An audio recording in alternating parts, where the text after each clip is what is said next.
pushed our cumulative number of tests to 398,585.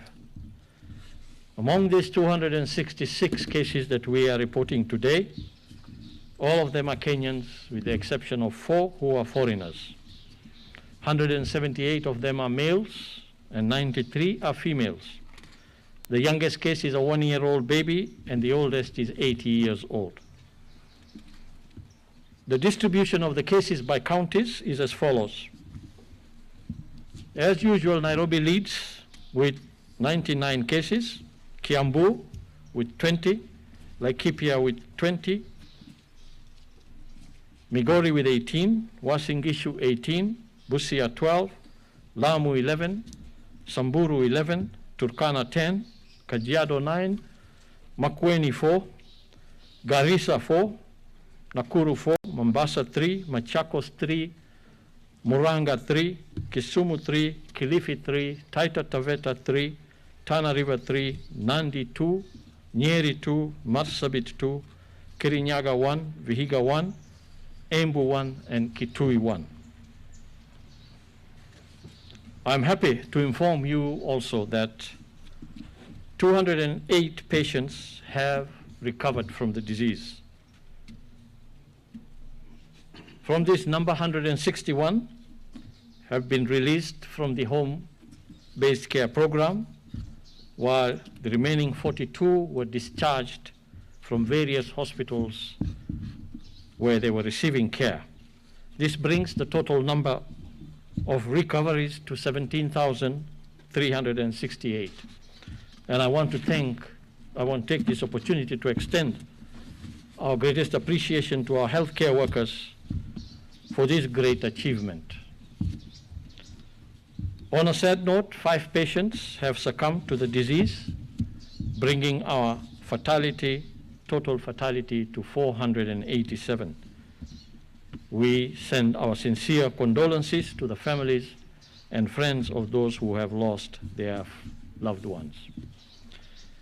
Before I will now introduce the Executive Secretary of IGAD to say 1 or 2 words on what IGAD is doing in this area of COVID-19 response. And is our guest today, and I want to ask the media, let us listen to the Executive Secretary, but I would not want any of the questions to be posed to him. The questions will be posed to this podium here. Executive Secretary, Your Excellency, please let me welcome you to say 1 or 2 words. Thank you. Thank you very much, Principal Secretary. I am very happy to be here. As we have said, this morning we were in the ceremony of handing over of the PPEs that are very important for, especially for the people who are in the refugee areas. This region, IGAD, is facing the challenge of not only COVID. We are now at this time we have a crisis of 3 types. That is, number 1 is COVID. The second is the food security issue, and at the same time, we have, as the whole IGAD region, the issue of peace and security. As you know, IGAD has established in 1986 with the founding fathers that at that time to respond to drought that has happened in the region at that time. Starting from that time, IGAD was working in different areas, not only in emergency issues, but also in development, climate change, peace and security, and as well as the emergencies like COVID that happening in the region and throughout the world. After the decision of the heads of states and governments of IGAD region, we came up with how to coordinate the effort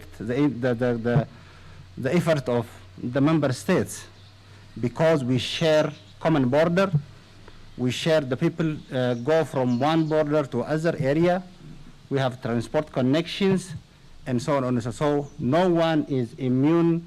One country cannot confine itself alone Because of that, the intervention of IGAD started on these coordinating areas. So our regional response is specifically based upon the internally displaced people, refugees, as well as the returnees and the urban vulnerable population and pastoralists as well as. So we are working very closely with member states, all 7 member states. Our member states are 8. Eritrea is not active now, but we consider Eritrea also a member state. So we are working with all member states, especially on the areas of the member countries are not active in refugee areas and so on and so forth. So far in the region, as you know, the trend is still upside. Ethiopia yesterday witnessed more than 1,000 cases. The second case is in Kenya. Kenya is also yesterday and today is above 200. And at the same time, Sudan 96. Djibouti yesterday it was 3. Somalia 7. Uganda 60. Generally, when we analyze these things, this thing is still a challenge for the region, not only for the region, but also for the world, specifically for us, the region who is suffering by heavy flood and locust invasion. These things makes the region a region of a triple threat region. So that's what IGAD is doing. We are responding with member states on this issue. We are organizing or coordinating the resource mobilization from our partners. So I am here today to work with the officials of the Ministry of Health, as well as our brothers and sisters here, to work together to identify the area of coordination. So I'm very happy all member states are working very closely in the border areas, in pastoralist areas, as well as in the migrant areas. So this is a very important symbol of coordination in the time of challenges. So we hope that we'll come over with this problem. Specifically, if we coordinate our efforts, this will not be a big challenge. Already this region is passing through a different challenges that we have faced. Thank you very much. Thank you very much, Your Excellency. And now that we also have a governor from one of our counties, I want to invite Governor Ali Korane to say a few words. And I know that the media has been asking us quite frequently what is the level of preparedness of the counties. Have the counties met the targets that were set for them in terms of the level of preparedness? And I think this is an opportunity perhaps to inform the media about at least what your efforts are in your county. Welcome. Thank you very much, CS Aman, His Excellency, the Executive Secretary for IGAD, the Board of KMTC, distinguished guests, ladies and gentlemen. Let me take the first opportunity to thank the Executive Secretary for the donations to our refugee camp. The Dadaab refugee camp is the biggest refugee camp in this region. We host very many nationalities.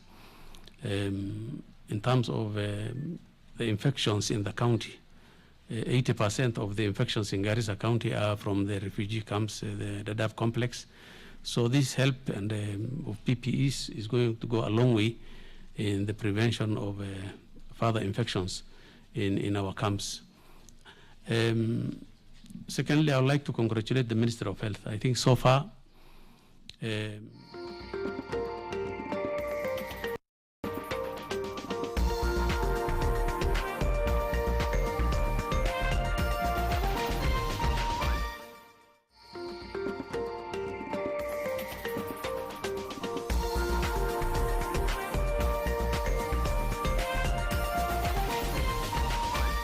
This is NTV.